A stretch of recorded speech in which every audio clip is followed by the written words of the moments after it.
जी हाँ, तो हम आपको आज बताने वाले हैं आचार संहिता के बारे में। क्या आप जानते हैं कि आचार संहिता क्या है?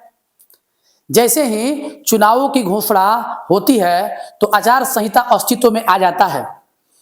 जैसे ही चुनाव का डेट तारीख तय हो जाता है, वैसे ही जो है चुनाव का डेट तय होते ही ये आचार संहिता शब्द प्रभावित हो जाता है। क्या आप जानते हैं कि आचार संहिता में क्या होता है, क्या नहीं होता है? तो मैं सबसे पहले बता दूं कि चुनावों को निष्पक्ष, स्वतंत्र और निष्पक्ष चुनाव कराने की कुछ नियम चुनाव आयोग जारी करता है। चुनावों को स्वतंत्र एवं निष्पक्ष रूप से कराने के लिए चुनाव आयोग जो है कुछ नियम बनाता है। उस नियम को ही जो हम लोग जो है क्या आचार संहिता कहते हैं।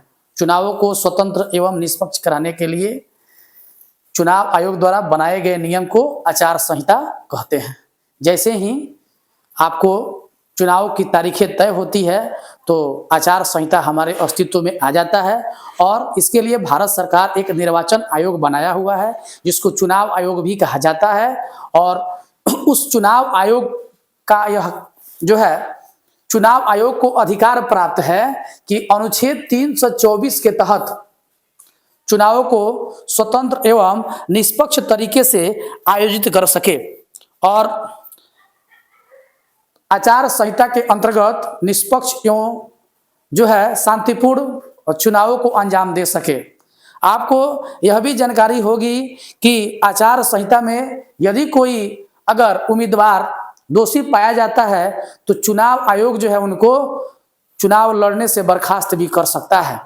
दूसरी बात यह भी है कि जैसे ही चुनाव आयोग अस्तित्व में आता है वैसे ही जितने भी भारत सरकार के कर्मचारी हैं वे सभी चुनाव आयोग के कर्मचारी बन जाते हैं और वो चुनाव आयोग के निर्देश पर सारा कार्य जो है करते हैं।